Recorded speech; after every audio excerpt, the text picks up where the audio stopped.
तो बेटा थर्मोडायनेमिक्स में हमने जो पढ़ लिया है वो देखो, पहले तो टेम्परेचर पढ़ लिया। टेम्परेचर में कोई दिक्कत नहीं होनी चाहिए आपको। टेम्परेचर के साथ साथ सीपी पढ़ लिया, सीटी पढ़ लिया, है ना, ये सब चीज़ें पढ़ ली हमने। इसके साथ साथ हीट का ट्रांजेक्शन भी पढ़ लिया हमने, यानी कोई भी गर्म वस्तु से ठंडी वस्तु में हीट का ट्रांसफर हो रहा है तो किस प्रोसेस से हो रहा है ना। उसके न्यूमेरिकल बेस और हमें एक बार समझ लेनी चाहिए। ठीक है, जैसे कि हमारे पास कोई भी क्वेश्चन आए, एक बार समझ लीजिए, एक बहुत जोरदार शॉर्ट ट्रिक है, उसके जरिए काम कर लेता है। मैंने एक छोटा सा एग्जांपल दिया क्योंकि इसके चांसेस बहुत अधिक लग रहे हैं आने के। फिर उसके बाद हम थर्मोडायनेमिक्स का सेकंड लॉ पढ़ ही रहे थे, पढ़ रहे थे कि नहीं? सेकंड लॉ कवर हो गया है कल। क्या पढ़ाया था सेकंड लॉ में? थर्मोडायनेमिक्स का सेकंड लॉ क्या था? कि थर्मोडायनेमिक्स का जो फर्स्ट लॉ है उसकी जो कमियां हैं उनको दूर करने के लिए सेकंड लॉ आया था। फर्स्ट लॉ क्या है कि अगर हमने किसी वस्तु को जो हीट दी है उसका कुछ हिस्सा तो उसकी इंटरनल एनर्जी में कन्वर्ट हो जाता है तथा शेष कन्वर्ट करने में खत्म ही हो जाता है। ये कहलाता है थर्मोडायनेमिक्स का फर्स्ट लॉ। यानी गिवन हीट का कुछ पार्ट इंटरनल एनर्जी को बढ़ा देता है, कुछ पार्ट वर्क करने में खत्म हो जाता है। जैसे कि मैंने 50 कैलोरी 50 जूल एनर्जी दी, तो 50 जूल का सपोज दैट 10 जूल खत्म हो गया वर्क करने में, तो 40 जूल इंटरनल एनर्जी को बढ़ा देगा। एग्जैक्ट वही कंडीशन होती है जितने भी हीट प्रोसेस होते हैं। हीट प्रोसेसर जो होते हैं, हीट प्रोसेसर का मतलब क्या हुआ? ऊष्मीय इंजन जो होते हैं, हीट इंजन जो होते हैं, उनमें क्या होता है? मैंने अगर 1 लीटर पेट्रोल लिया है, एक बात समझ लीजिए, छोटा सा रिवाइज। 1 लीटर पेट्रोल लिया है तो 1 लीटर पेट्रोल में बहुत अधिक एनर्जी होती है, ध्यान दें आप। 1 लीटर पेट्रोल का मतलब हो गया अप्रोक्स 1 kg। अप्रोक्स क्यों लिखा सर आपने? क्योंकि डेंसिटी के कारण। वो लीटर वॉल्यूम है और केजी वजन होता है, इसमें और इसमें थोड़ा अंतर होता है। ठीक है, अगर हम बात करें ये 1 kg हो गया, और 1 kg की जो एनर्जी होती है आप जानते हैं ई बराबर एम सी स्क्वायर से निकाल सकते हैं। तो 1 kg c cross 9 cross 10 to the power कितना हो जाएगा? 16, यानी 9 क्रॉस 10 टू द पावर 16 हो गया। ये बहुत बड़ी यूनिट हो गई, यानी कि इतनी एनर्जी है केवल 1 किलो पेट्रोल में। क्योंकि 1 किलो पेट्रोल से हमारा जो मोटरसाइकिल है कितना चलता है? 25 किलोमीटर, 50 किलोमीटर अप्रोक्स। जबकि ये एनर्जी आप जानते हैं इस एनर्जी के बारे में? एक हेलीकॉप्टर जो है 9 cross 10 to the power 10 energy से ब्रह्मांड के 1000 चक्कर लगा सकते, एक चक्कर लगा सकता है इससे पूरे ब्रह्मांड का। इतनी एनर्जी है ये। तो 10 टू द पावर 6 चक्कर लगा सकता है 1 किलो पेट्रोल से कोई भी हवाई जहाज, हेलीकॉप्टर। ब्रह्मांड का इतनी बड़ी एनर्जी हो गई, क्या हम इतना यूज कर पाते हैं? नहीं कर पाते हैं। उसका कुछ हिस्सा तो हम यूज करते हैं और कुछ हिस्सा उसका निकल जाता है वेस्टेज में। वेस्टेज में कहाँ निकल जाता है? साइलेंसर के थ्रू धुआं नहीं निकलता। तो इसका मतलब जिन इंजनों से साइलेंसर के थ्रू एनर्जी नहीं निकलती है, धुआं नहीं निकलता है, उनमें 100% यूज होगी? नहीं होगी उनमें भी। क्यों नहीं यूज होगी? क्योंकि उनमें इंजन गर्म हो जाता है। उनमें क्या हो जाता है? इंजन गर्म। जैसे कि मैं आपसे बात करूं, यहां से इस सर्किट में करंट आ रहा है, सर्किट में यहां तक का जो करंट होगा मान लिया 220 वोल्ट है, लेकिन इस वायर से जाता हुआ इसमें एक सर्किट लगा हुआ है, डायोड लगा हुआ है, और यहाँ पे पहुंच रहा है। मैं यहाँ चेक करूंगा तो 220 नहीं मिलेगा मुझे। मैं यहाँ चेक कर रहा हूँ 220, यहाँ चेक कर रहा हूँ 220 नहीं, जो कि बीच में कोई खामने वाला भी नहीं है, क्योंकि बीच में सर्किट में ऑब्जर्व हो जाता है, खत्म हो जाता है। वो इस तरीके से चूस जाता है उसको एनर्जी को जैसे कि वो खुद खा रहा है। इसीलिए कोई भी सर्किट है, जैसे कि मैंने अगर 1 लीटर दूध पिया, तो 1 लीटर दूध में मान लो 1000 किलो कैलोरी एनर्जी है, लेकिन 1 लीटर दूध पीने के बाद जब मेरी बॉडी की एनर्जी का आकलन किया जाएगा तो उसमें 800, 900, 750 ऐसे मिलेगी। बाद बाकी कहाँ चली गई? दूध को पीते हुए मैं भी तो काम कर रहा था, तो दूध को पीते हुए जब मैं काम कर रहा था, या खाना चबाते हुए जब मैं मुंह चला रहा था, या मेरी आत्माओं ने उसको पचाते हुए वर्क किया, उसमें एनर्जी कहाँ से आएगी? उसमें भी तो एनर्जी उसी से ली जाएगी। यही कारण होता है कि जब कोई व्यक्ति बहुत ज्यादा हालत गंभीर हो जाती है तो उसको पहले बोतल लगाई जाती है, तब उसे कुछ खाना खिलाया जाता है। जब गंभीर हालत हो जाएगी, ऑपरेशन के टाइम पर अगर आंतों का ऑपरेशन हुआ है तो आपको कभी भी खाना नहीं खिलाएंगे लोग। क्यों नहीं खिलाएंगे? क्योंकि आपके अंदर इतनी एनर्जी नहीं है कि आप उसे पचा सकें, क्योंकि पचाने के लिए भी एनर्जी चाहिए होती है। तो ये सब प्रॉब्लम जो है थर्मोडायनेमिक्स की फर्स्ट लॉ की थी। फिर मैंने आप क्या हुआ? क्या? सब कुछ एनीवेटी, बॉडी में एनर्जी तो चाहिए उसको पचाने के लिए, है ना। ग्लूकोज छोटे से बच्चे को पिला देना, फिर देखना होता है क्या। ठीक है, डांस करने लगेगा वो। तो आपको एक बार समझना चाहिए इस चीज को, कंसेप्ट को एकदम क्लियर करना चाहिए कि थर्मोडायनामिक्स का ये फर्स्ट लॉ था। सेकंड लॉ ने इसकी कमियों के बारे में बताया था। हमारा पूरा 1 घंटा निकल जाएगा कल के लेक्चर पे, तो इसीलिए मैंने आपको एक शॉर्ट में रिवीजन कराया। आज की क्लास में मैं आपको कई इंपॉर्टेंट चीज कराने वाला हूँ। एक तो हम करने वाले हैं हीट इंजन, हमारा क्लियर हो गया था। एक हम करने वाले हैं सबसे इंपॉर्टेंट जो है रेफ्रिजरेटर। रेफ्रिजरेटर मतलब फ्रीज, फ्रीज के बारे में समझने वाले हैं। बिल्कुल मिडल में चल रही है क्लास, खत्म हो रहा है ये चैप्टर। तो रेफ्रिजरेटर यानी फ्रीज के बारे में कवर करने वाले हैं। दूसरा पॉइंट है मैं हीट ट्रांजैक्शन के बारे में कुछ इंपॉर्टेंट चीज समझाने वाला हूँ। ठीक है, ये 2 पॉइंट हमारे आज की क्लास के लिए इंपॉर्टेंट है, उसके बाद प्रोसेस खत्म हो जाएगा। चलो स्टार्ट करो। तो सबसे पहला पॉइंट आया, आपको नोट नहीं करना है, आपको बिल्कुल भी नोट नहीं करना, अभी समझ रहे हैं हम। मेरे पास आया रेफ्रिजरेटर। देखो बेटा, रेफ्रिजरेटर की कंडीशन क्या होती है एक बार समझ लीजिए। फ्रीज क्या होता है, फ्रीज में और हीट इंजन में जस्ट उल्टा काम होता है। हीट इंजन बोले तो मोटरसाइकिल का इंजन, माइंड के रखो। हीट इंजन के मतलब मोटरसाइकिल का जितने भी आपने देखे हैं इंजन, जो कि डायनामिक कंडीशन को पोटेंशियल में और पोटेंशियल को डायनामिक में कन्वर्ट करने की पावर रखते हैं, वे सभी engine A to Z last तक सब हीट इंजन का एग्जांपल होते हैं। पहले तो माइंड में ये डाल लीजिए। दूसरा पॉइंट डालिए कि हीट इंजन का जस्ट उल्टा होता है रेफ्रिजरेटर। उल्टे का मतलब समझिएगा ध्यान से। जैसे कि मैं आपसे बात करूं कि बंद कमरा है और आपने फ्रीज को खोल दिया, बहुत आता है क्वेश्चन, बहुत फेमस भी है। बंद कमरे में आपने फ्रीज को खोल दिया तो कमरे में क्या होगा, कमरा गर्म हो जाएगा, ठंडा नहीं, बहुत ज्यादा गर्म हो जाएगा। उसका मतलब क्या होगा कि वही इनपुट होगा और वही आउटपुट होगा, वहीं से वो हीट को लेगा और उसी में छोड़ेगा। और अगर हमारे पास ऐसा कोई काम हो जाए कि हम जिसमें से हीट ले रहे हैं उसी में छोड़ रहे हैं, तो इसका मतलब उसमें मॉइस्चर पैदा हो जाएगा। जैसे कि हम पानी में से हीट ले रहे हो और पानी में ही छोड़ रहे हो, तो मॉइस्चर हो जाता है बंद बाथरूम में नहाने से। जून के महीने में टंकी ऊपर रखी हो तो हो जाता है। वह यही कारण होता है कि वहीं से तो हीट निकलती है पानी में से, और पानी में ही अंदर जाने की कोशिश करती है, तो मॉइस्चर पैदा हो जाता है, हीट क्रिएट हो जाती है। तो वही होगा फ्रीज के साथ। फ्रीज में एक उल्टा काम ये होता है कि आपका जो हीट ट्रांसलेशन है वो सिंक होता है और एक सोर्स होता है। सिंक उसे कहते हैं जहां से हीट को दिया जाता है, जहां को, और सोर्स उसे कहते हैं जहां से हीट ली जाती है। पढ़ाई रहे। अब आपका क्या होता है कि जो गर्म वस्तु है उसमें से हम हीट को लेते हैं, गर्म वस्तु से हीट को लेते हैं, ठंडी को देते हैं। ये हीट इंजन का काम होता है। लेकिन इसका जस्ट उल्टा, अगर हम ठंडी में से लें और गर्म को दें, तो ठंडी वाली वस्तु में से हीट को तुम निकालोगे तो और ठंडी नहीं हो जाएगी। जब ठंडी वस्तु में से हीट को तुम एब्जॉर्ब करोगे, खींचोगे, तो और ठंडी हो जाएगी। यही कारण है कि फ्रीज में पानी जम जाता है। आता ही समझ। फ्रीज में क्या होता है, रेफ्रिजरेटर में क्या होता है, एक बात ध्यान से समझो। ये इस तरीके से इसका साइन बनाया जाता है, ये इसमें वर्किंग फंक्शन है W। मैं आपसे बात करूं, इसमें हीट है Q1, टेम्परेचर है T1, इसका हीट है Q2 है, इसका टेम्परेचर है T2। ये सोर्स होता है, इसे हम स्रोत कहते हैं, और ये इसे सिंक कहते हैं, और इसे वर्किंग फंक्शन, कार्यकारी पदार्थ। अब आपको अच्छी तरीके से समझना चाहिए।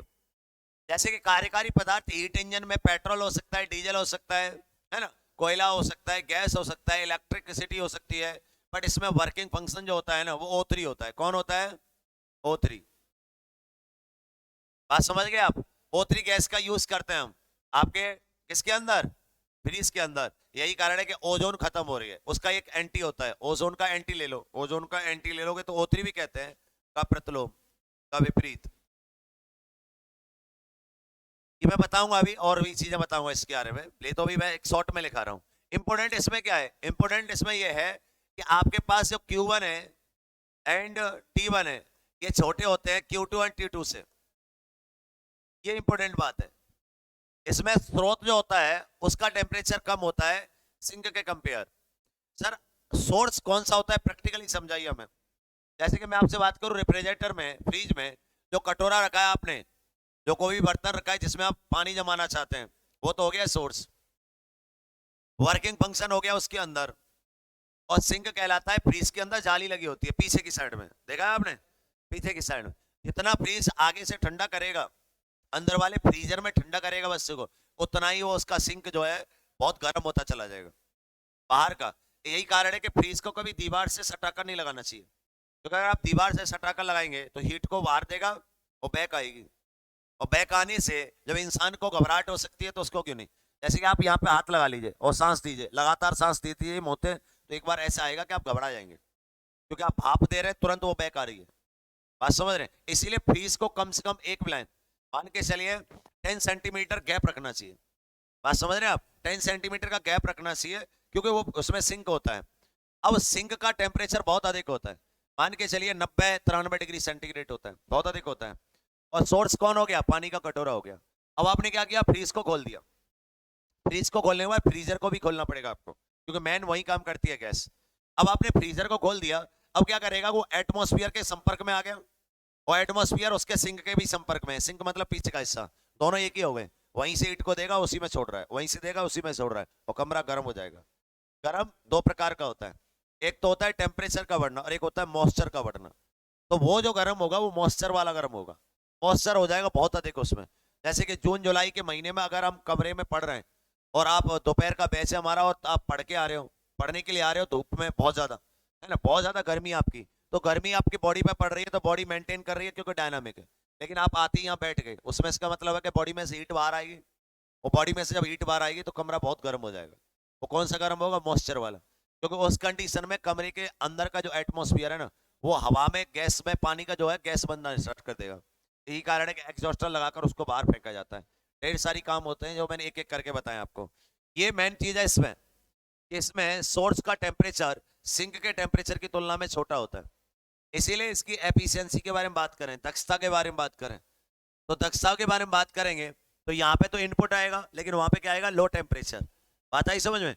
यानी कि आपको पता होगा, एक बार रिवाइज, हीट इंजन का मैंने आपको बताया था, बड़ा माइनस छोटा बटे बड़ा क्रॉस 100।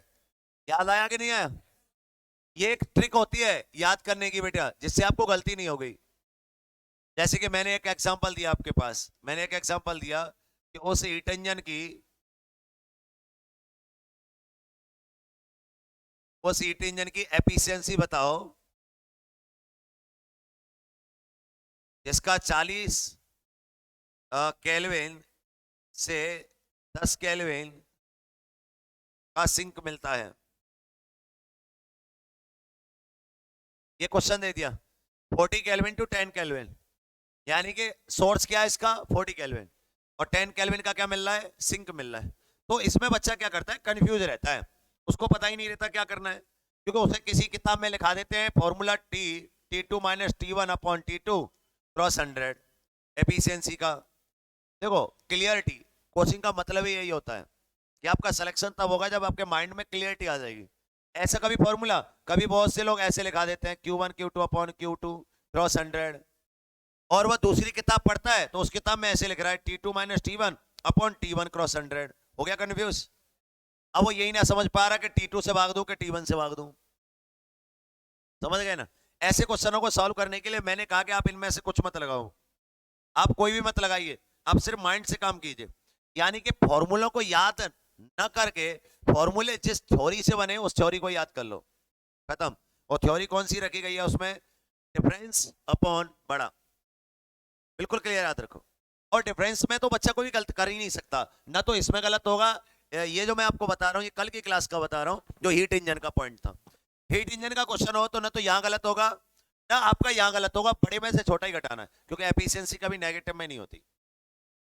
तो बस अंतर क्या आ जाएगा कि हीट इंजन में नीचे आता है बड़ा, और आपका इसमें प्रोसेस में जो आपका फ्रीज वाला है उसमें नीचे आ जाएगा छोटा। मैं इस क्वेश्चन का आंसर अगर देना चाहूं तो इसकी एफिशिएंसी आ जाएगी 40 माइनस 10 बटे 40 क्रॉस 100। बोलो समझ में आया क्या? मैं अगर इसको सॉल्व करूंगा तो 300 बटे 40, 4 से काट देंगे, 4 सत्ते 28, 7.5%।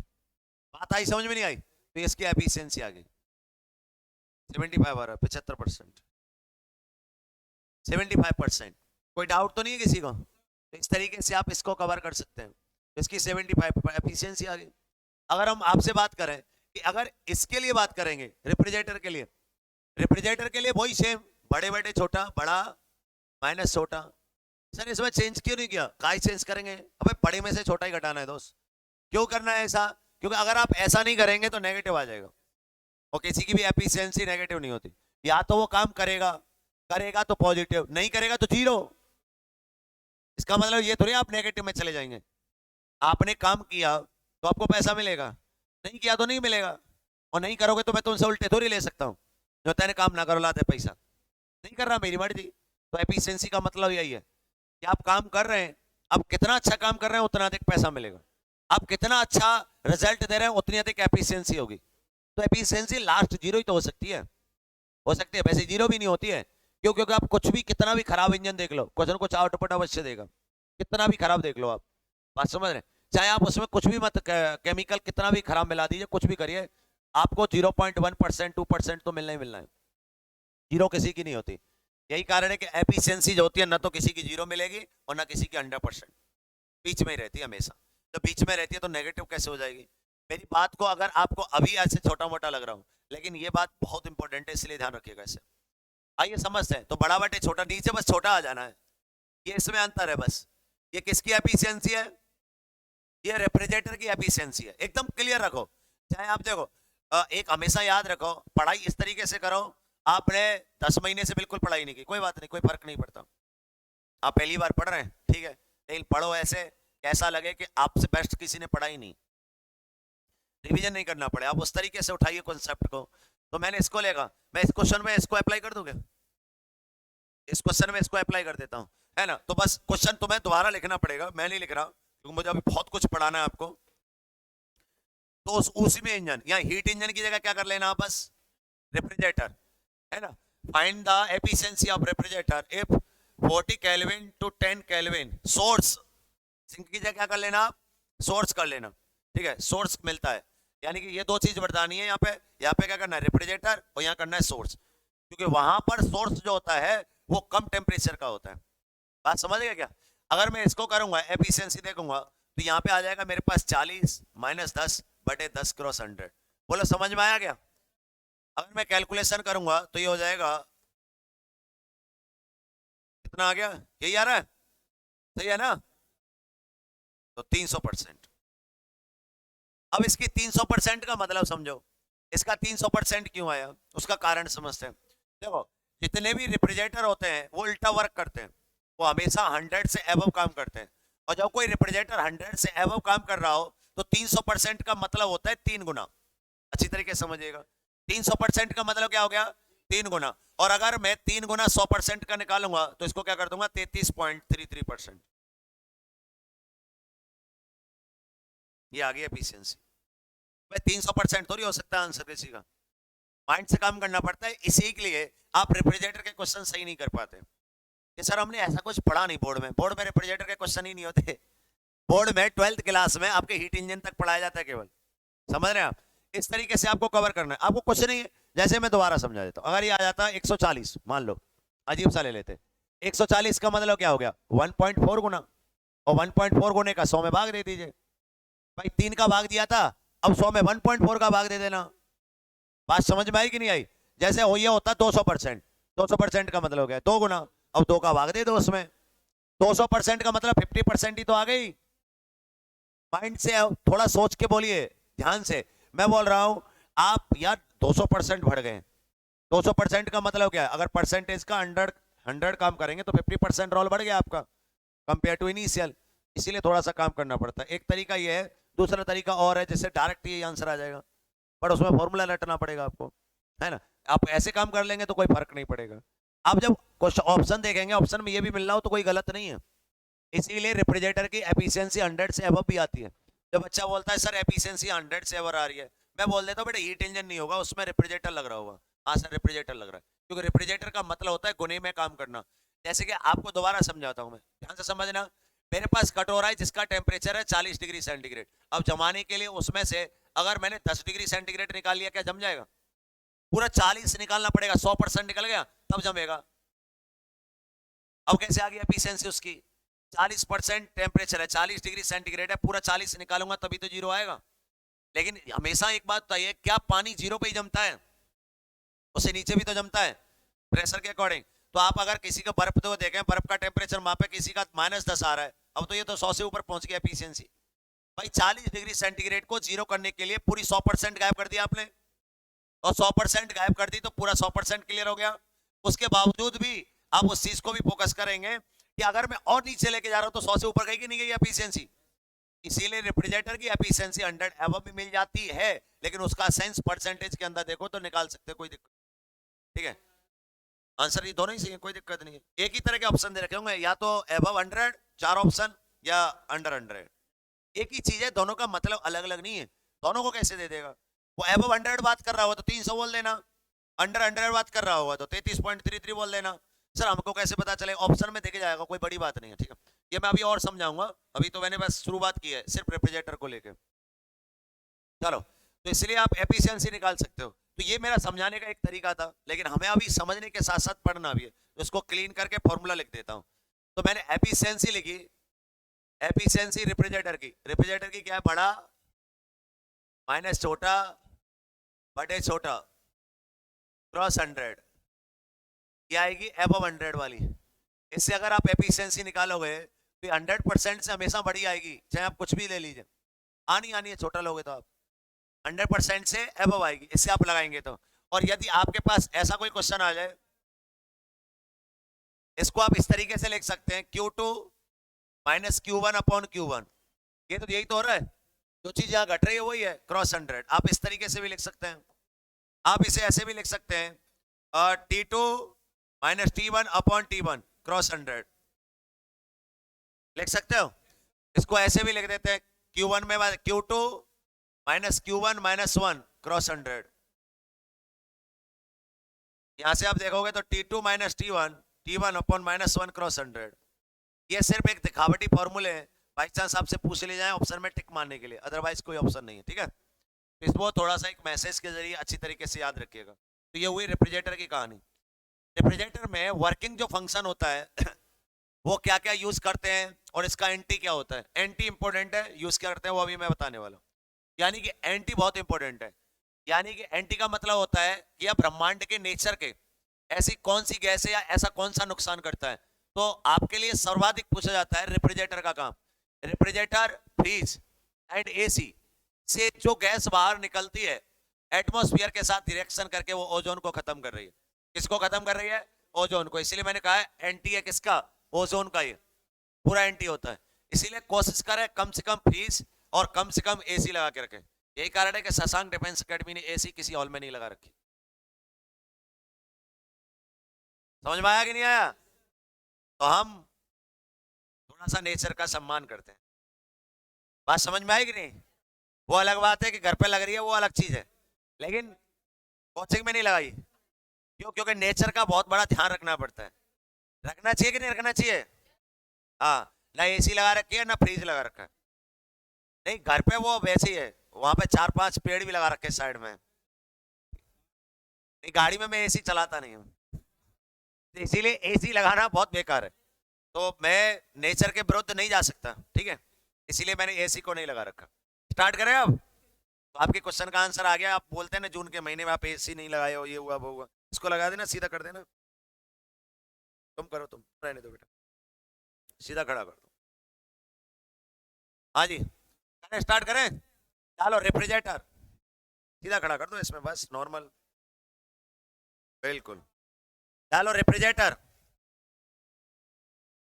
ये बेटा कार्नोट इंजन।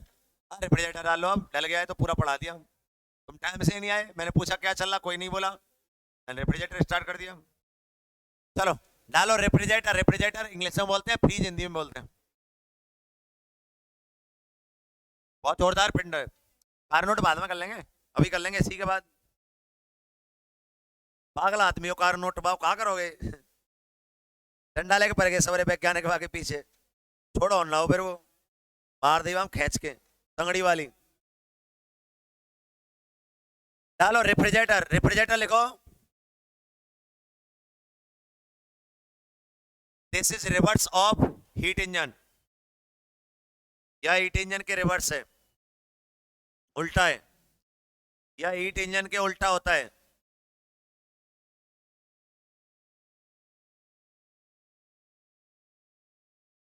ये हीट इंजन के क्या होता है? उल्टा होता है। नीचे डालो एक और heading, parts of refrigerator, parts of refrigerator, parts of refrigerator, बहुत इंपॉर्टेंट है ये वाली बात। रेफ्रिजरेटर के भाग,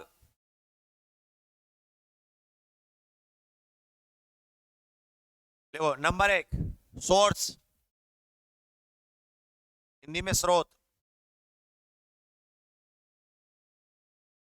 इसमें आप लिख सकते हैं कम टेम्परेचर का ऑब्जेक्ट, कम टेम्परेचर, लो टेम्परेचर का ऑब्जेक्ट, कम ताप की वस्तु।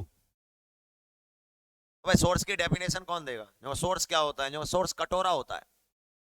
हाँ?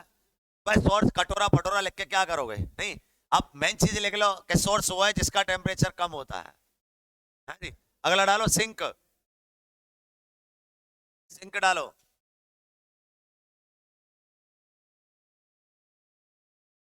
पढ़ लो अन्यथा बेटा ध्यान रखना, इंतजार कर रहा है आपका कटोरा। हाँ भाई सिंक, सिंक को हिंदी में सिंक की कहते हैं। ये अधिक टेम्परेचर का ऑब्जेक्ट होता है, ये अधिक ताप की वस्तु होती है। सिंक क्या होती है? अधिक ताप की वस्तु होती है दोस्तों।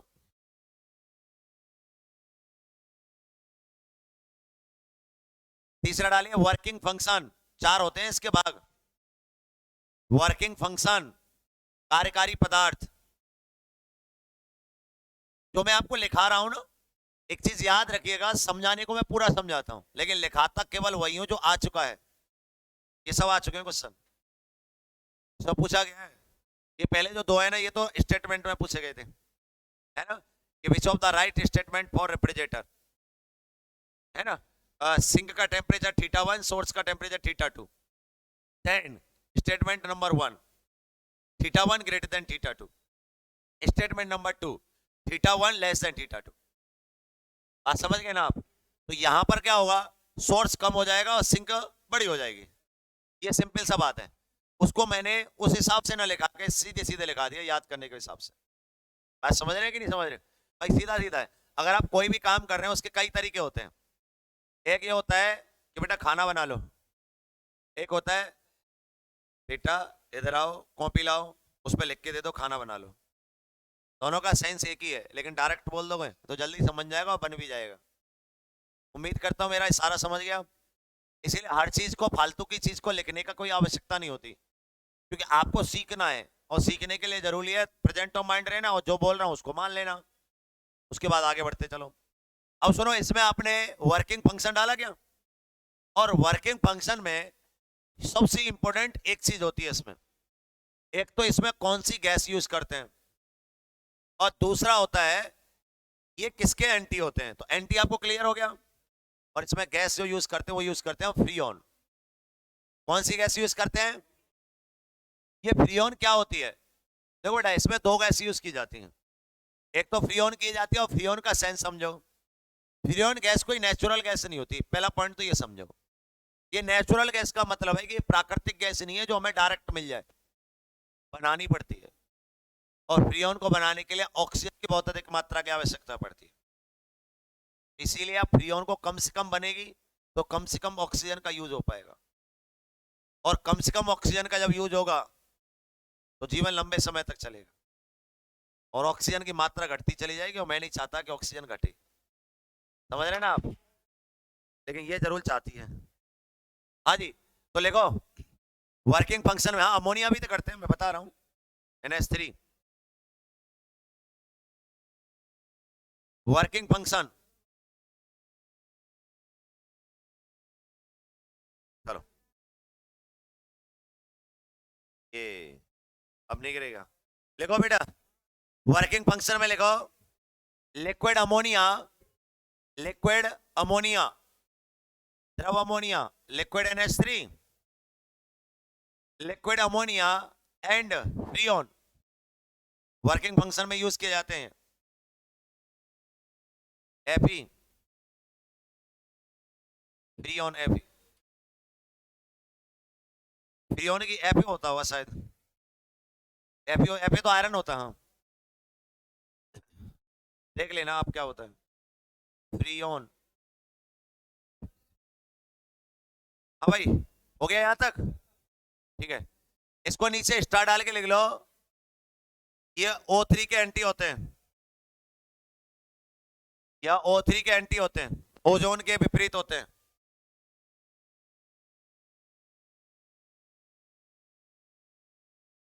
अच्छा एक बात बताओ, आप जब फ्रीज लेने जाते हैं, मान के चलो अब साई चल रहे हैं, आप फ्रीज भी लेने देखने गए हो या कुछ भी करने गए हो, तो फ्रीज जब देखते हैं तो उसमें क्वालिटी दिखाई जाती है, 3 स्टार, 5 स्टार और विदाउट स्टार, है जी। तो 5 स्टार फ्रीज को हम देखते हैं तो उसमें गारंटी कार्ड मिलता है, उसमें लिखा होता है 20 साल की गारंटी है। हम चौंक जाते हैं, जो 20 साल की गारंटी, यार ये खराब नहीं होगा? बिल्कुल नहीं होगा। इलेक्ट्रिक से जो है कट मत करना आप, 24 घंटे यूज करना। यार बहुत ज्यादा बिल हो जाएगा, नहीं होगा। क्यों? क्योंकि ये मैक्सिमम से मैक्सिमम पूरे दिन में आधी यूनिट 24 घंटे में या 1 यूनिट खाएगा और काम बरकरार करेगा। एक्चुअली इसमें है क्या है, इसमें जो ओरिजिनल वाले फ्रीज से होते हैं उसमें लगी होती है गैस फ्री ऑन वाली, और जो लोकल होते हैं उसमें होती है लिक्विड NH3।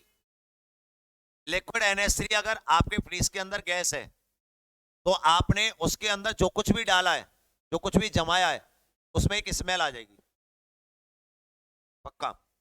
कुछ भी आप लगा दीजिए उसमें स्मेल पक्का आ जाएगी। इसीलिए अगर आपके पास लिक्विड NH3 वाला फ्रीज है तो आप कोई भी चीज जमाएं तो उसको बंद करके जमाएं, ओपन नहीं।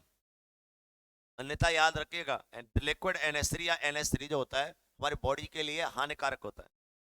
इससे हमारे जो ब्लड में जो मतलब आयरन की मात्रा होती है एंड लिक्विड में प्लेट जो होती हैं, ढेर सारी बीमारी फैलने के चांसेस रहते हैं।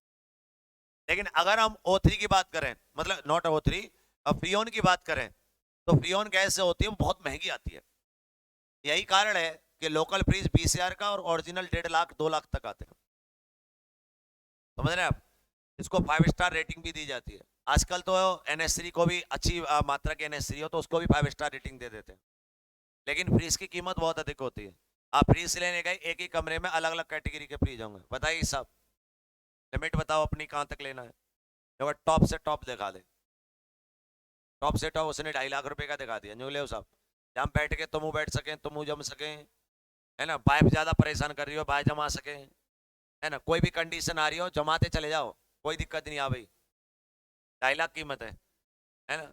लड़के वाले ने जो कही जो ऐसा है छोटो मोटो ही ले लो ठीक है। तो इसीलिए फ्रीज की अलग कीमत होती है, तो उसका एक कीमत किस चीज की होती है, वो होती है फ्री ऑन गैस की, ये माइंड में रखिएगा। एंड फ्रीज में खराब क्या होता है, फ्रीज में केवल और केवल एक चीज खराब होती है, उसे बोलते हैं हम इलेक्ट्रिक मोटर, जो चौथे नंबर पे आ रही है। मैंने बोला ना 4 पार्ट है इसके, तो इसमें खराब होने वाला होता है केवल इलेक्ट्रिक मोटर। और आपको जानकर बड़ा आनंद आ जाएगा, इलेक्ट्रिक मोटर बहुत छोटी इसमें पावर की होती है, बहुत छोटे पावर की, इतने छोटे पावर की होती है। मोटर बड़ी होती है लेकिन पावर उसमें बहुत कम होती है। क्यों होती है उसका कारण भी बता रहा हूं मैं आपको।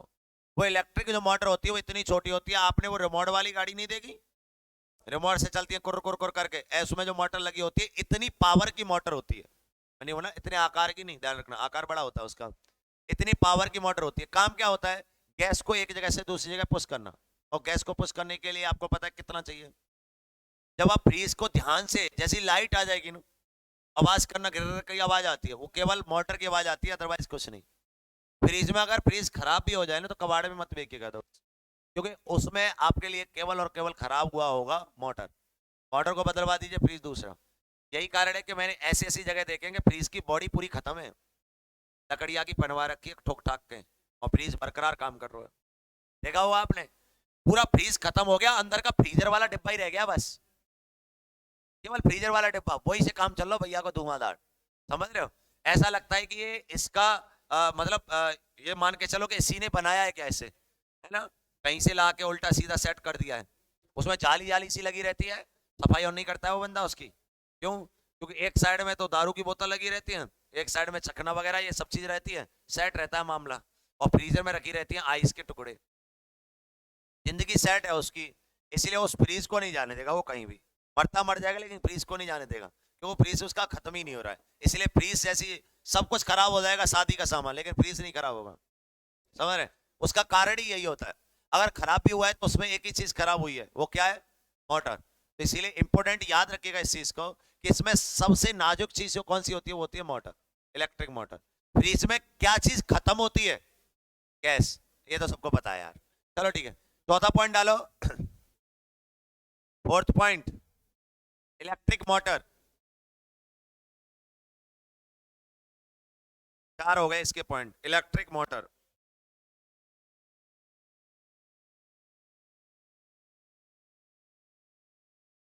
ठीक है भाई साहब, ये बना लीजिए आप। This working function, this anti of O3, source sink.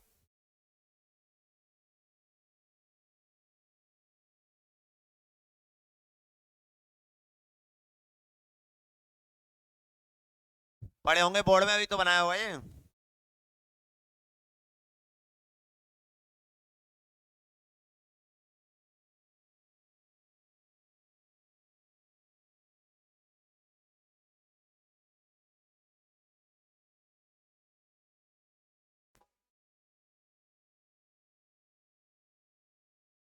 क्या हुआ? वो होता है, क्यों नहीं होगा?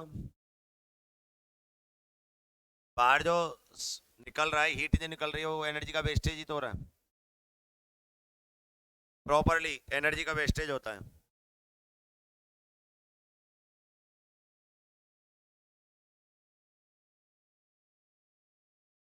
अच्छा, एक स्टेटमेंट आया है बाई चांस कि बर्फ को जमने के लिए, बर्फ यानी ऐसा लिखो, H2O को माइंड में लिखो केवल, H2O को जमने के लिए उसका टेम्परेचर होना चाहिए। Option A 0 degree centigrade, 0 degree centigrade eight normal temperature, 0 degree centigrade at high temperature, 0 degree centigrade at low pressure, 0 degree centigrade at high pressure, 0 degree centigrade in normal pressure. अब समझिए option 0 degree centigrade. तो याद रखिए एक चीज, पहला point, कि कोई भी जो आपके पास लिखा पढ़ी जो हुई है, जो आपके पास किताबों को लिखा गया है, वो एक स्टेटमेंट पे लिखा गया है। इसको बोलते हैं एन, टी और पी, नॉर्मल टेम्परेचर प्रेशर। अगर आपका ये नॉर्मल टेम्परेचर प्रेशर नहीं है तो सब थ्योरी गलत हो जाएगी आपकी।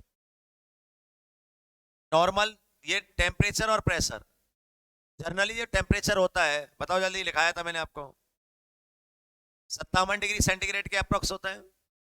अप्रोक्स ही होता है, 57 मान लो, 58 मान लो, ये अप्रोक्स होता है। लेकिन प्रेशर जो होता है उसे बोलते हैं हम एटीएम, 1 एटीएम। इसकी वैल्यू होती है 1.01 क्रॉस 10⁵ न्यूटन पर मीटर स्क्वायर। अगर एटमॉस्फेयर का प्रेशर इतना है तो 100 डिग्री सेंटीग्रेड पे पानी उबलेगा और भाप भी बनेगा, और 0 डिग्री सेंटीग्रेड पे जमेगा और भाप भी बनेगा। सुनाई नहीं दिया आपको? सच बोल रहा हूं मैं, वही तो सुनो। आपने भाप नहीं देखी उसमें से? इसको ट्रिपल पॉइंट के नाम से भी जाना जाता है, त्रिक बिंदु के नाम से भी जाना जाता है। ठीक है, तो इस चीज को हम समझ रहे हैं। तो अगर कोई बंदा बोले आपसे कि पानी 100 डिग्री सेंटीग्रेड पे उबलेगा जब, pressure option A high, low, normal, या नन ऑफ दीज, नॉर्मल रहेगा एटमॉस्फेयर के बराबर। और पानी 0 डिग्री सेंटीग्रेड पे जमेगा जब, जब प्रेशर नॉर्मल रहेगा। नॉर्मल प्रेशर का मतलब क्या है? एटमॉस्फेयर के प्रेशर के बराबर। यही कारण है कि आपका जो प्रेशर होता है, गिर जाने दो, आपका जो प्रेशर होता है एटमॉस्फेयर का, वो बंद कमरे में अधिक होता है, बहुत ध्यान से सुनिए, और जबकि खुली जगह पर कम होता है। और प्रेशर के बढ़ने से ये हम एक नई डायरेक्शन में बढ़ चुके हैं। प्रेशर होता है टेम्परेचर के प्रोपोर्शनल। जब प्रेशर बढ़ेगा तो बॉइलिंग पॉइंट भी बढ़ेगा एंड मेल्टिंग पॉइंट भी घट जाएगा। मेल्टिंग पॉइंट घट जाएगा, उल्टा हो जाता है, क्योंकि टेम्परेचर वो बढ़ रहा है, वो घटे नहीं घटना है। तो ये वाली कंडीशन हो गई। यही कारण है कि बंद कमरे में पानी 100 डिग्री सेंटीग्रेड से अधिक टेम्परेचर पर उबलेगा छत की तुलना में, क्योंकि बंद कमरे में प्रेशर अधिक होता है। बात आई, समझ में नहीं आई? क्वेश्चन आ जाए कि यदि हम पृथ्वी के अंदर किसी सुरंग में घुसकर पानी को उबालना चाहें तो पानी के उबलने वाला पॉइंट होगा ऑप्शन ए। तो समझ के आंसर देना, और एक बार में देना, नहीं पता हो तो मत बोलना। दोबारा सुनो, और ये सब आ चुके क्वेश्चन है। यानी कि अगर हम किसी सुरंग के अंदर गए और वो सुरंग बहुत ज्यादा डीपली है, प्रेशर एकदम अच्छा मेंटेन हो जाए, वहां पर जाकर हमने पानी गैस को जलाया और पानी को उबालना स्टार्ट किया, तो पानी उबलेगा। ऑप्शन ए 100 डिग्री सेंटीग्रेड पे। ये तो नहीं आंसर। 100 डिग्री सेंटीग्रेड से अधिक पे, 100 डिग्री सेंटीग्रेड से कम पे, या मोए ना पता हो। 100 डिग्री सेंटीग्रेड से अधिक पर का तो प्रेशर बढ़ गया, वहां प्रेशर नहीं बढ़ा। और जब प्रेशर बढ़ गया है तो टेम्परेचर बॉइलिंग पॉइंट बढ़ेगा कि नहीं बढ़ेगा? ये डायरेक्ट क्वेश्चन आते हैं दोस्त, फालतू की इमला लिखने से कोई फर्क नहीं पड़ेगा। एग्जाम फाइट करने के लिए आपने देखा हो कि बहुत बच्चे तैयारी कर रहे हैं, लेकिन फाइट केवल कुछ चुनिंदे कर पाते हैं। उसका कारण ही है क्योंकि वह किसी भी चीज को पढ़ने के साथ साथ एनालिसिस कर बैठते हैं, सब क्वेश्चन आ जाते हैं उनके माइंड में। इमला पढ़ने से कुछ नहीं होता, बहुत सारी चीजें मैंने पढ़ाई अभी के अभी। अगर मेरे पास क्वेश्चन आए, ध्यान से समझना आप, जो प्रेशर कुकर होता है ना जनाब, उसमें उल्टा होता है, ध्यान रखना। प्रेशर कुकर में क्या होता है? उल्टा होता है, क्योंकि उसमें एटमॉस्फेयर एक्सेक्ट वही है, लेकिन आप टेम्परेचर खुद बढ़ा रहे हैं। बिल्कुल। यानी अगर हम बात करें, जरूरी नहीं 120, वो तो एंड्रॉइड एवो भी है, कि अगर हमसे क्वेश्चन पूछा जाए कि प्रेशर कुकर में जो खाना उबलता है वह किस टेम्परेचर पे उबलेगा, तो आंसर आता है, पहला ऑप्शन आएगा 100 डिग्री सेंटीग्रेड, दूसरा आएगा लेस देन 100 डिग्री सेंटीग्रेड, और फिर आएगा ग्रेटर देन 100 डिग्री सेंटीग्रेड या नन ऑफ दी। तो बच्चा क्या सोच बैठता है, यार प्रेशर कुकर में खाना जल्दी पक जाता है, और खाना जल्दी पक जाता है तो 100 से पहले ही पक जाना चाहिए, उबलना चाहिए, लेकिन नहीं, वो 100 से ऊपर उबलता है। सर 100 से जब ऊपर उबलता है तो हमें एनर्जी तो कम देनी पड़ती है। आप बहुत ध्यान से समझिएगा, अभी मैं अंदर लेके आता हूं उसे, लेकिन थ्योरी यही है, बाहर ही उबलता है। मैंने आपसे बात की पीवी बराबर एनआरटी, पहले इसीलिए समझाया था ये वेव साउंड वाला क्वेश्चन। तो यहां से पी प्रोपोर्शनल टू टेम्परेचर, क्योंकि एनआर वैसे ही कांस्टेंट था, वॉल्यूम तुमने उसमें वैसे ही कांस्टेंट कर दिया है। प्रेशर कुकर में वॉल्यूम कांस्टेंट रहता है, बंद कर देते हैं सब। अब हुआ क्या कि इसका बॉइलिंग जो पॉइंट है, बॉइलिंग पॉइंट जो है वो 100 डिग्री सेंटीग्रेड से बढ़ जाता है, बड़ा हो जाता है। लेकिन दिक्कत इस बात की है ना जनाब, कि आपने अगर एनर्जी दी, Q1 एनर्जी दी, इसको सपोज दैट आपने 80 डिग्री सेंटीग्रेड तक टेम्परेचर बढ़ाने वाली हीट नीचे से दी, इतनी 80 डिग्री सेंटीग्रेड तक। ध्यान से समझना, आपने जो गैस चलाई वो केवल इतनी चलाई कि उस बर्तन का, उस कुकर का टेम्परेचर केवल वो गैस 80 डिग्री सेंटीग्रेड बढ़ा सकती है, उससे ज्यादा नहीं, खत्म होगी गैस। लेकिन आप देखेंगे उसका टेम्परेचर जो अंदर मिलेगा वो 160 डिग्री सेंटीग्रेड मिलेगा, जस्ट डबल। ऐसा क्यों हुआ? क्योंकि जितना उसका टेम्परेचर बढ़ा उतना ही प्रेशर बढ़ता गया उसका। एक पंथ दो काज हो रहे हैं, हम टेम्परेचर 1 डिग्री सेंटीग्रेड बढ़ा रहे हैं तो उसी के रेशियो में प्रेशर भी एक बढ़ गया, और प्रोपोर्शनल आ रहे हैं, तो हम दे रहे हैं एनर्जी केवल 1 डिग्री सेंटीग्रेड बनाने वाली, लेकिन अंदर उसमें बढ़ गई है 2 डिग्री सेंटीग्रेड। बोला समझ में आया? अगर हमने दी 40 डिग्री सेंटीग्रेड को टेम्परेचर बढ़ाने वाली हीट केवल क्रिएट की, लेकिन अंदर कितनी हो गई है? 80। समझाने के लिए बोल रहा हूं, अप्रोक्स 80 होती है, क्योंकि इसमें अभी कांस्टेंट और आ जाता है गामा, ठीक है, थोड़ा सा अप्रोक्स होती है, 80 से नीचे ही रहेगी। ये बात मैं आगे चल के बताऊंगा, लेकिन पहले समझा तो लूं, क्योंकि कल मैं क्वेश्चन कराऊंगा, मैं टेम्परेचर बढ़ाया 5 डिग्री सेंटीग्रेड तो तुम्हारा 10 आया, और उसमें आ रहा होगा 9.6, तो गुरु जी 10 हुआ ऑप्शन है, 9.6 हुआ है, तो फिर मैं बताऊंगा करेक्ट डबल नहीं, डबल से जस्ट छोटी होती है। सर जब तो बताया नहीं था, एक संग 5-6 चीज हो जाएंगी ना, कंफ्यूजन हो जाएगा, इसलिए ध्यान से सुनते जाओ। तो हमारे पास उसका टेम्परेचर बढ़ जाएगा, तो हमने कितना दिया? 80, और हमारा खाना कितने पर पकता है? 100 पर, तो हमें लग रहा है कि नहीं पका होगा, लेकिन वहां में पका होगा, घुलेगा होगा। क्यों? क्योंकि वो 100 पर पकता है, उसे 160 मिल गया।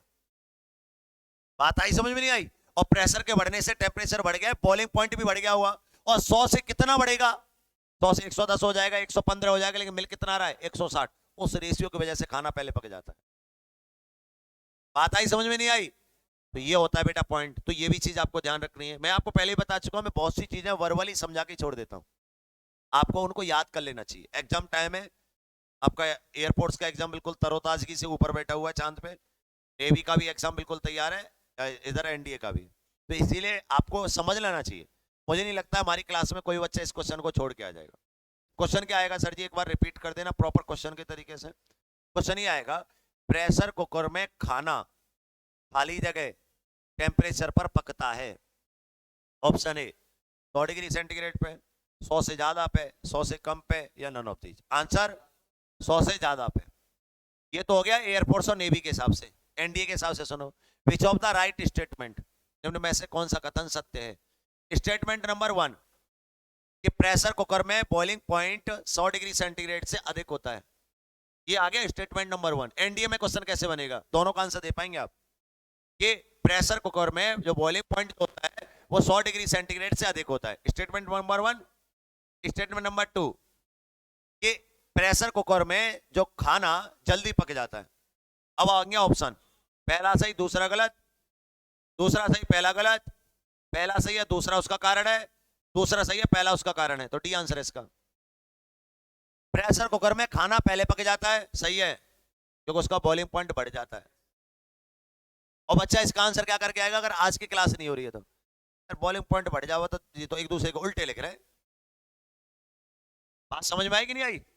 ये कैसे लिख रहे हैं, एक दूसरे के उल्टे लिख रहे हैं। यार क्वेश्चन वो ना पता हो, लेकिन ये ऑप्शन दोनों एक दूसरे के उल्टे हैं। एक उल्टे नहीं, वो सही लिख रहे हैं। बात आई समझ में नहीं आई? तो इसलिए अगर ऐसा कोई क्वेश्चन आ जाए तो बहुत दिमाग से सुनो तुम।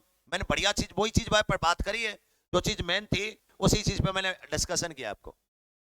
कौन सी चीज थी कि प्रेशर कुकर में बॉइलिंग पॉइंट 100 से अधिक होता है, बिल्कुल श्योर, लेकिन खाना फिर भी जल्दी पक जाता है। क्यों? क्योंकि पी प्रोपोर्शनल टू टी, उसके चक्कर में हम देते हैं जो हीट नीचे से 5 डिग्री सेंटीग्रेड टेम्परेचर बढ़ाने के लिए, लेकिन बढ़ जाता है 10 के अप्रोक्स, इसलिए खाना जल्दी पक जाता है। बोलो समझ में आया कि नहीं आया? तो ये हमारा पहला पॉइंट हो गया।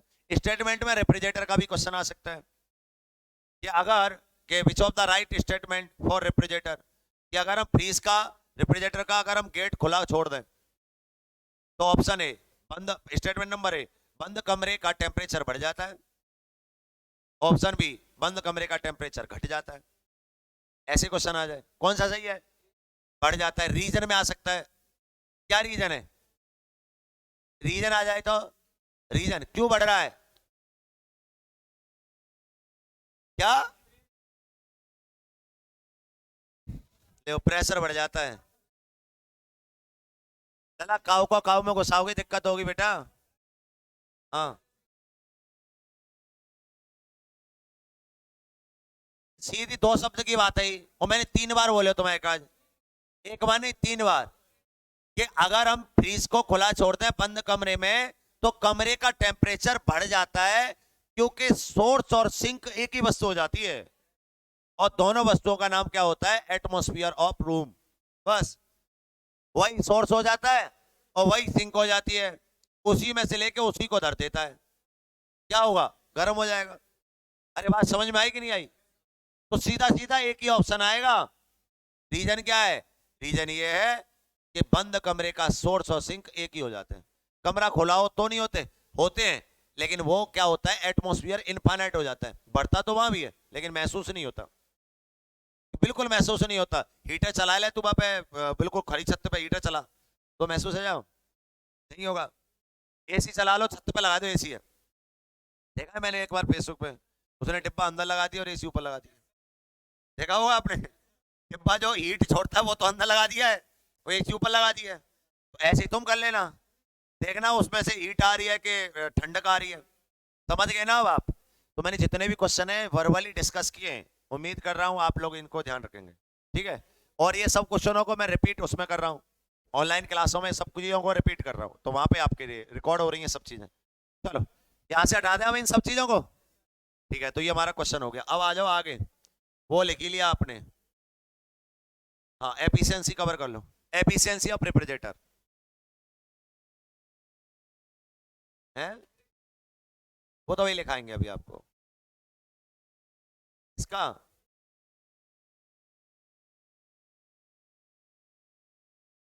टेम्परेचर कांस्टेंट रहेगा, हीट बढ़ती जाएगी, टेम्परेचर पे भी प्रभाव पड़ेगा थोड़ा बहुत, क्योंकि मॉइस्चर है वो, थोड़ा बहुत प्रभाव पड़ेगा, लेकिन हीट में ज्यादा चेंजिंग आएगी। हीट और टेम्परेचर में बहुत अंतर होता है ना, हम समझ रहे हैं आप क्या कह रहे हो। हीट का टेम्परेचर से कोई लेना देना नहीं होता, टेम्परेचर इंटरनल एनर्जी के साथ लेना देना रखती है। हीट अलग चीज है, टेम्परेचर अलग चीज है।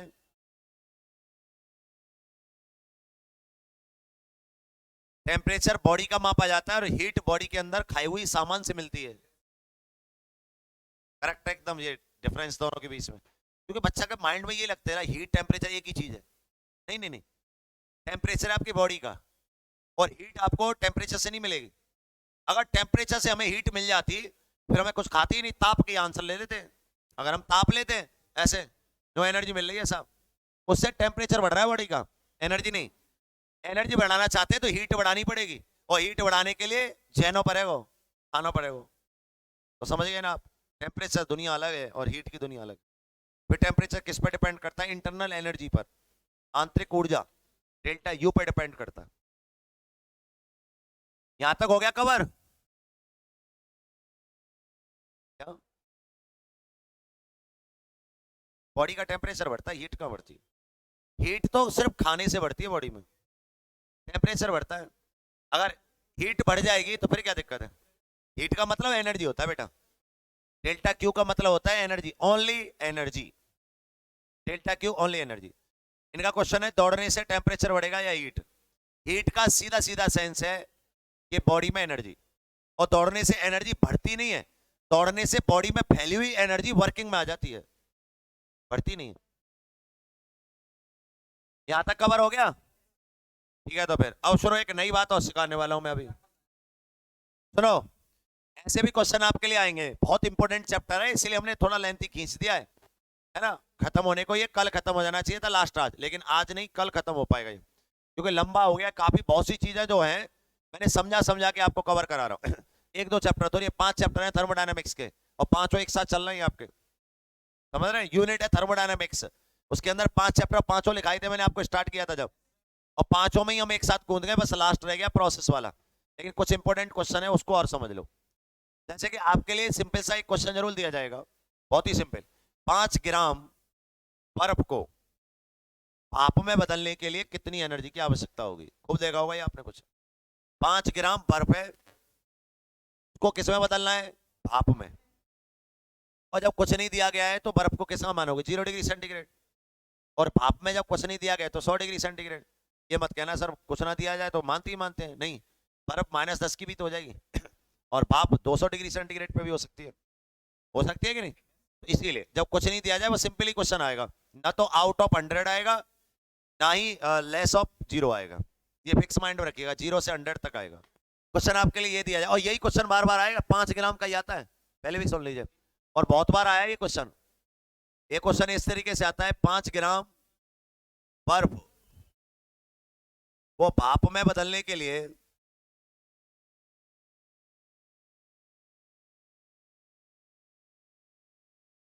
हीट कितनी आवश्यकता होगी?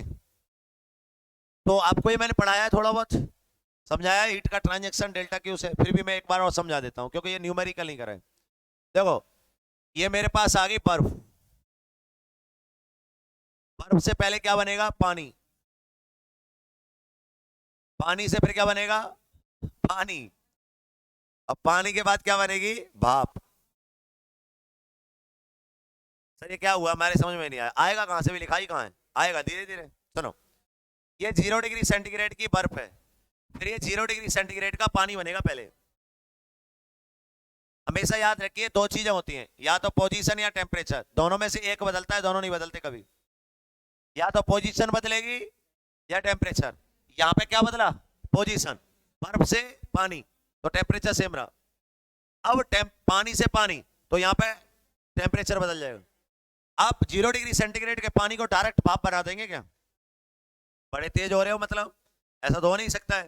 डायरेक्ट 0 डिग्री सेंटीग्रेड से पहले 100 डिग्री सेंटीग्रेड का पानी बनाना पड़ेगा, और फिर 100 डिग्री सेंटीग्रेड के पानी से ये भाप किसकी? 100 डिग्री सेंटीग्रेड की। गौर दीजिए, दोबारा समझा रहा हूं। पोजीशन बदली तो टेम्परेचर नहीं बदला, पोजीशन नहीं बदली तो टेम्परेचर बदल गया। देखो ना, मैं उंगली पे दिखा रहा हूं, पानी पानी टेम्परेचर, और यहां पे टेम्परेचर नहीं बदला तो पोजीशन बदल गई। ये आपके पास प्रोसेस है।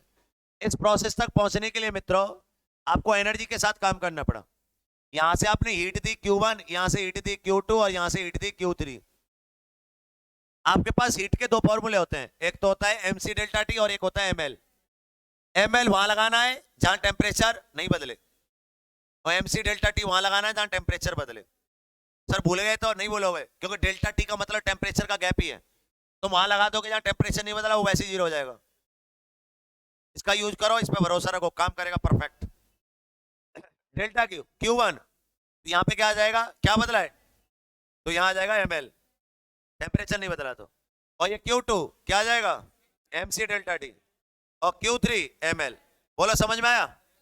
अरे कोई दिक्कत है के? पक्का? अब मेरे पास इसके बारे में समझे, बताओ इसका एल क्या होता है, 80, बिल्कुल सही है। और इसका सी कितना होता है, 1, और ये एल कितना होता है, 540। अगर किसी को ना पता हो, वैसे मैंने लिखा है आपको, नहीं पता हो तो यहीं के याद कर लेना, मैंने लिखा है, लेकिन कोई भी नहीं आया हो या कोई नया बच्चा हो, यहीं के याद कर लो। क्या दिक्कत आ रही है? कोई दिक्कत तो आ नहीं रही है, सीधे सीधे याद कर लो। आइस का जो एल होता है वो 80 होता है कैलोरी पर ग्राम, लेकिन जो सी जो होता है वो क्या होता है, 1 कैलोरी पर gram degree centigrade, not degree centigrade, kelvin, kelvin. Okay, और ये 540 कैलोरी पर ग्राम। बात समझ में आई? यूनिट तो आपको पता ही है, यूनिट वगैरह सब लिखा दी।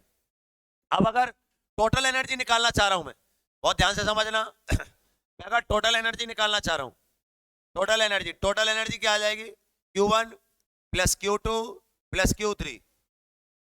पूरा विस्तार से समझा रहा हूं न्यूमेरिकल को, फिर डायरेक्ट शॉर्ट ट्रिक 720 गुणा m, डायरेक्ट आंसर, कुछ नहीं करना है, और क्वेश्चन ही यही आएगा।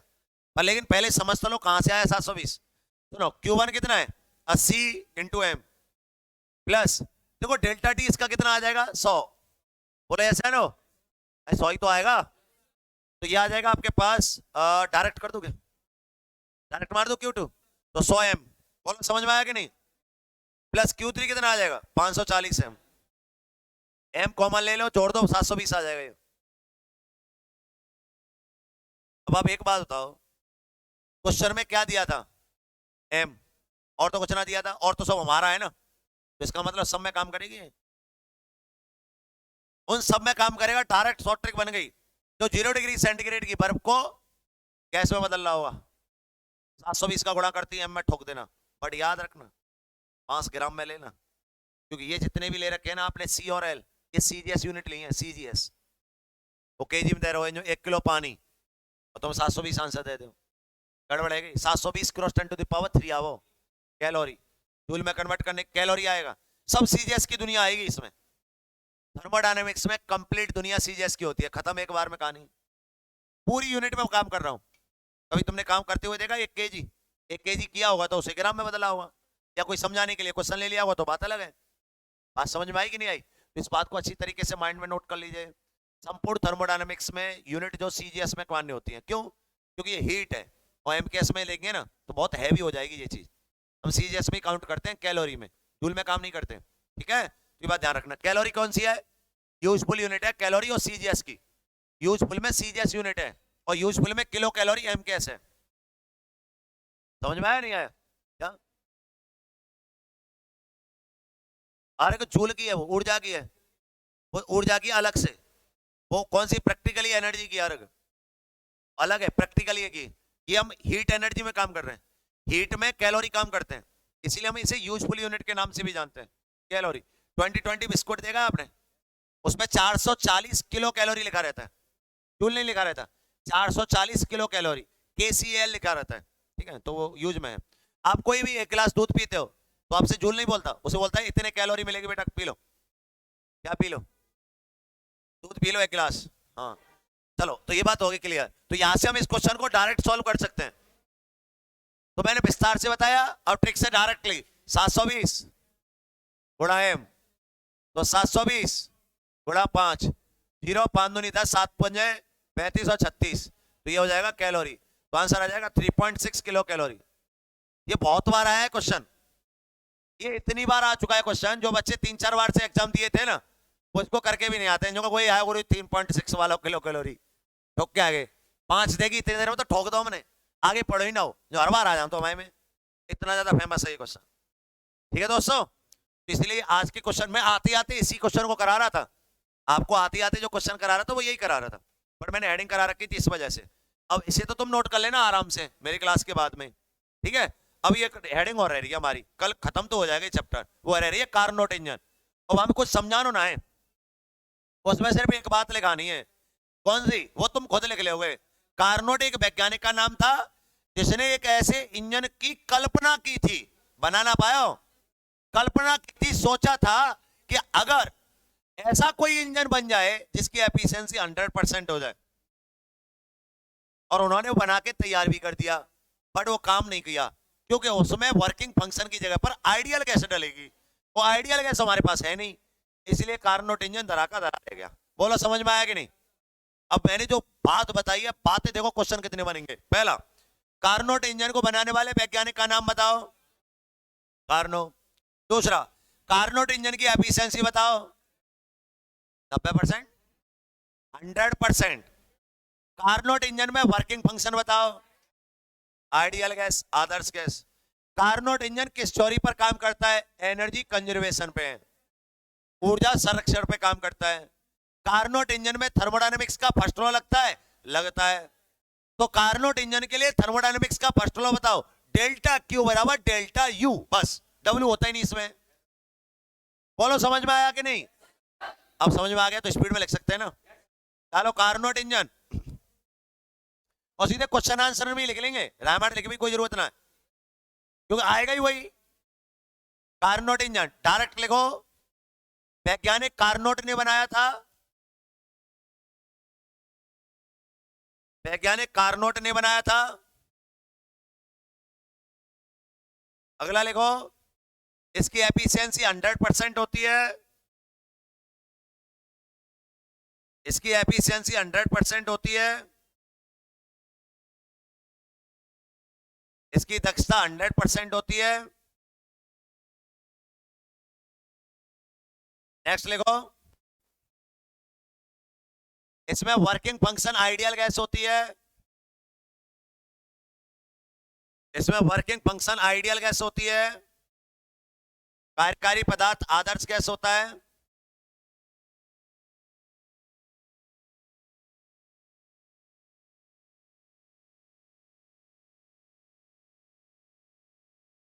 अगला लिखो, ये होता ही नहीं है, मतलब ये कल्पना है ये कल्पना मात्र, ही होता ही नहीं है, सोच है बल, सोचा ये ऐसा हो जाएगा।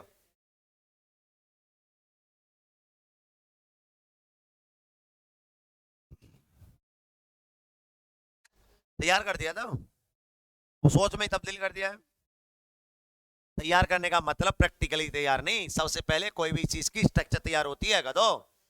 मकान तैयार हो गया, नक्शा होता है पहले तैयार, फिर नक्शा में हम कहते हैं हाँ भाई नक्शा तैयार हो गया, हाँ लाओ तो मटेरियल लाओ, जो बुना तो नक्शा तैयार करवा लो, और बड़ी मेहनत तो और करवाए उस सवन ने इकट्ठे करके, पानी के जो सब मटेरियल लाओ, नीम खोदो, जब बुना है तो 1 मिनट रुक बस बंदूक लेके पेल दे भाई, जो मूड खराब कर दिया पूरा।